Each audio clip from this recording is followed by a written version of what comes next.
O que é a ansiedade? Como ela funciona? Os sintomas físicos, comportamentais, cognitivos, funcionamento cognitivo da ansiedade, todas essas questões eu não vou trazer nesse vídeo. O foco com esse vídeo é te trazer algumas estratégias para você lidar, ou melhor dizendo, diminuir a tua ansiedade no teu dia a dia.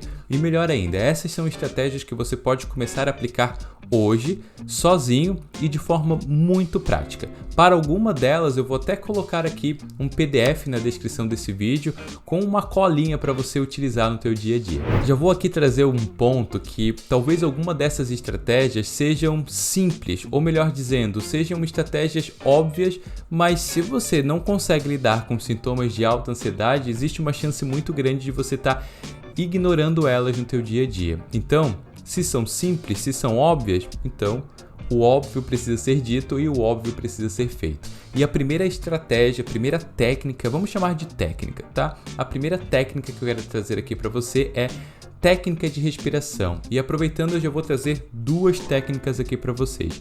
E para essas duas técnicas eu também vou deixar um PDF aqui na descrição do vídeo como uma colinha para você conseguir executar depois desse vídeo. Mas preste atenção aqui comigo, não ignore essa estratégia que ela é muito eficaz e muito efetiva. A primeira é a respiração diafragmática. Como que ela funciona? Vamos na prática aqui. Respiração diafragmática nada mais é do que uma respiração com a barriga.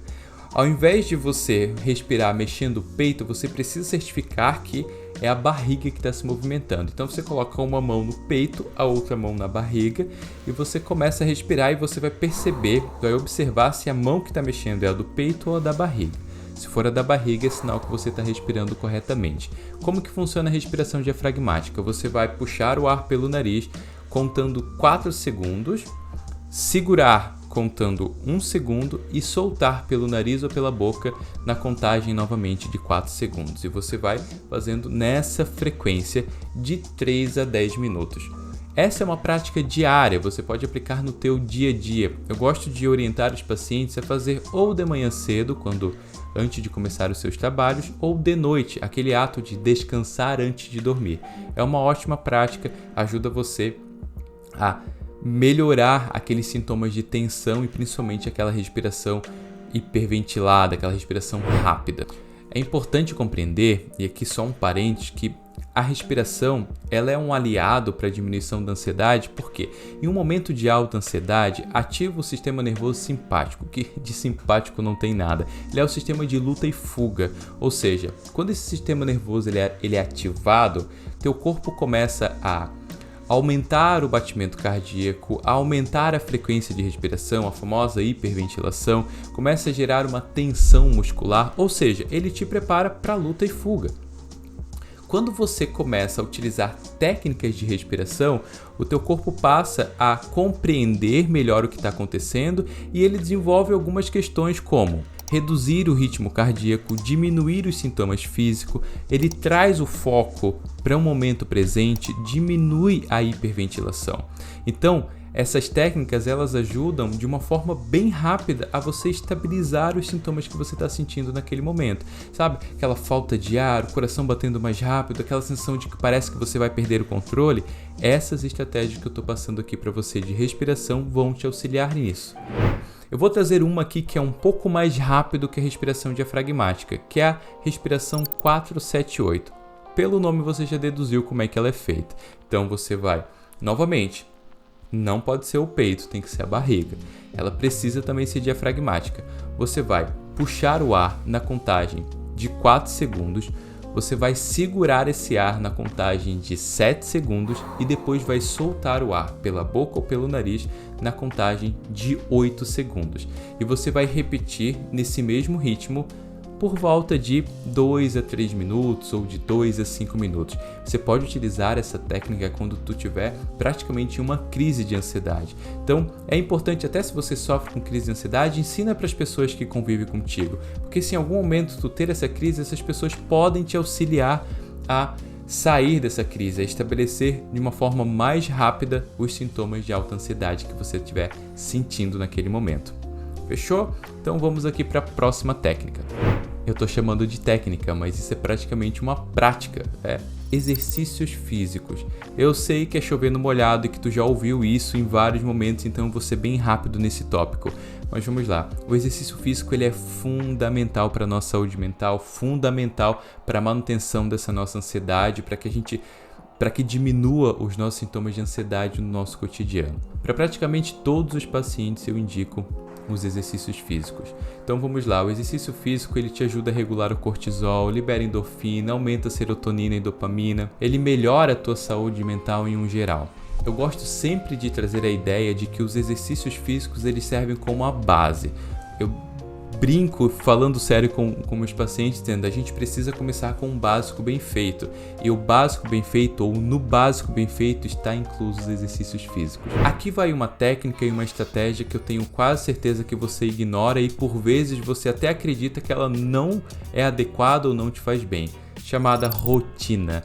As pessoas elas até usam frases pejorativas no sentido de que a rotina é coisa ruim, ou precisamos sair da rotina, essas coisas da rotina não são legais. Gente, se você tem uma rotina e que se você se sente mal com a rotina, é sinal que a tua rotina está ruim.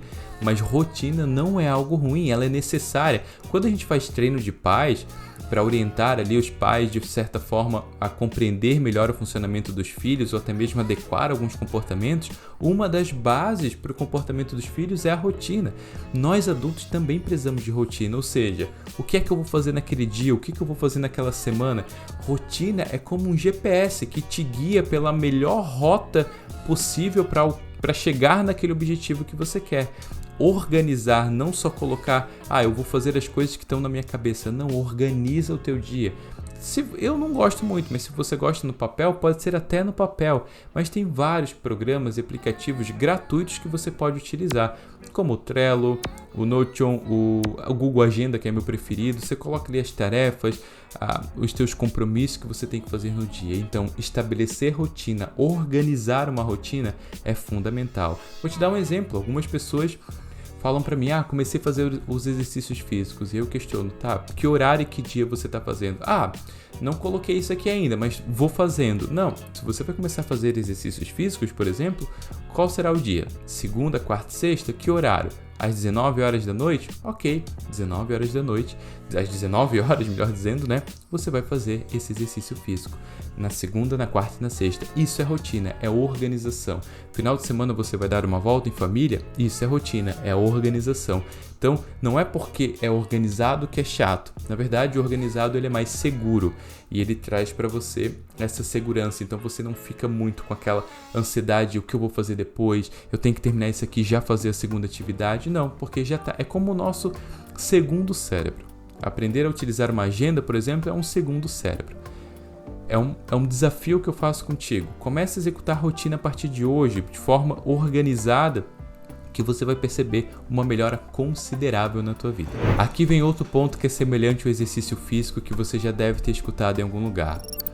Sono. Imagina uma cidade que as pessoas se movimentam e circulam o dia inteiro pelas ruas, acumulando sujeira, lixo, desorganizando algumas coisas, natural. E ao final do dia elas vão para suas casas para dormir, para fazer o que tem que fazer em casa. E quando elas saem das ruas, entra uma equipe de limpeza e faz toda a organização dessas ruas. Varre as ruas, organiza, tira o lixo, deixa limpinha novamente para que no outro dia, quando essas pessoas precisarem caminhar pelas ruas, se locomoverem por essas ruas, esteja tudo muito bem organizado. O sono é mais ou menos isso. Quando você dorme, é como se entrasse uma equipe de faxina na tua cabeça e organizasse tudo, colocasse as coisas no seu devido lugar. E no outro dia você acorda recuperado. Só que quando você não dá tempo suficiente para isso, quando não tem a qualidade suficiente, é como se essa equipe de limpeza não tivesse tempo suficiente para organizar as coisas e vai acumulando dia após dia, deixa um negocinho, o outro, e aí você já sabe certinho as consequências, mas que talvez você esteja ignorando. Ansiedade alta, irritabilidade alta, falta de concentração, diminui a produtividade e, consequentemente, a minha ansiedade fica mais alta porque eu não estou produzindo bem, a minha ansiedade fica mais alta porque eu estou sendo ríspido com as pessoas. Percebe? Uma estratégia simples que você pode começar a aplicar hoje, mas acaba tendo dificuldade, ou melhor dizendo, não consegue lidar com a ansiedade, talvez porque teu sono esteja desajustado. Vou deixar um PDF aqui que é o teste de sonolência. Isso vai te ajudar a identificar melhor se o teu sono não está tão adequado. Não é nenhum teste, salvo engano, ele perdeu a validação dele em 2022, mas ele ainda pode ser utilizado para você compreender melhor se o teu sono está ok ou se o teu sono está desajustado. Às vezes a gente acha que está dormindo bem, mas quando não fecha esses critérios aqui desse teste, é um sinal de alerta, ok? Vamos então para a próxima estratégia. Não esquece de utilizar o PDF aqui para você fazer esse monitoramento. Aprenda a identificar as tuas emoções. Identificar as emoções não é uma técnica muito fácil, não é algo muito fácil de você fazer. Inclusive, muitas pessoas precisam de acompanhamento psicológico para aprender a identificar as emoções, aprender a lidar com as suas emoções, aprender a fazer a gestão das suas emoções. Mas uma técnica que você pode utilizar desde já, mesmo sem acompanhamento psicológico, é um diário. É você, e não é aquela questão de mundo poliana ou uma questão meio infantilizada, não, é um diário mesmo, não tem nada de infantilizado. Pega um caderninho, um bloco de notas e dia após dia você vai descrevendo como foi teu dia, o que você sentiu, e daqui a pouco você vai começar a identificar o que te faz ficar mais nervoso, mais ansioso, o que te faz ficar triste, quais são as coisas que estão te incomodando, quais são as tuas preocupações. Então, o diário de sentimentos, o diário das emoções, ele pode ser um forte aliado teu a começar a conseguir identificar. Gente, a gente não consegue consertar nada se a gente não souber o funcionamento daquilo. Então, por exemplo, um carro, o mecânico ele precisa no mínimo saber como é que funciona aquele motor para consertar. Esperamos isso pelo menos, né?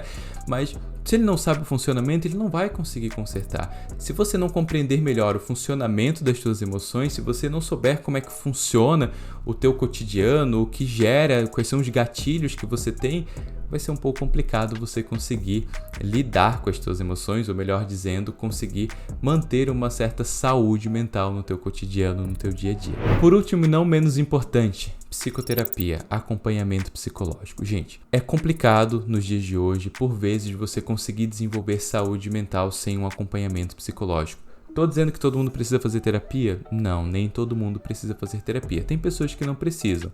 Todo mundo pode se beneficiar da terapia? Sim, todo mundo pode se beneficiar da terapia. E não utilize essa frase que eu disse, né, que nem todo mundo precisa, para você não fazer terapia só porque tem um psicólogo aqui falando que nem todo mundo precisa fazer, mas às vezes você precisa fazer.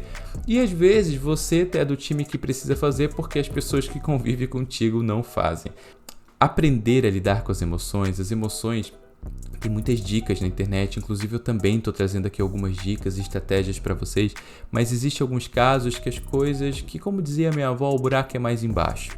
Tem algumas questões que são questões das nossas experiências de vida, questões de transtornos psicológicos, ou diversos outros pontos que atrapalham com que a gente consiga desenvolver essa saúde mental, ou seja, nossa ansiedade está muito alta no dia a dia, nosso humor está mais deprimido, as nossas emoções elas estão muito exacerbadas. Então talvez, se você já vem fazendo todos esses pontos aqui que eu trouxe e mesmo assim percebe que a tua saúde mental não está adequada, procure ajuda psicológica, procure também um psiquiatra se houver a necessidade. Eu coloquei aqui, né, que é possível você utilizar essas estratégias sem uso de medicação? Sim, é possível. É possível diminuir a ansiedade sem medicação? Claro que é, mas isso depende do caso. Às vezes o teu caso precisa de um acompanhamento tanto psicológico quanto medicamentoso. E essa união, né, inclusive para vários pacientes eu encaminho para colegas psiquiatras que a gente faz esse trabalho junto com diversos casos que eu pego aqui no consultório, aqui na clínica. Bom, não se espante, são estratégias simples e fáceis que você pode começar a aplicar hoje. E a minha dica para você é, comece com o básico bem feito, não precisa começar todas hoje. Começa de certa forma organizando o teu sono, organizando a tua rotina. Não precisa ficar expert em rotina, vai fazendo conforme você consegue. Se tiver dúvida, coloca aqui nos comentários, eu vou ter o prazer de te auxiliar nesse processo. Obrigado por assistir o vídeo até aqui e até o nosso próximo conteúdo.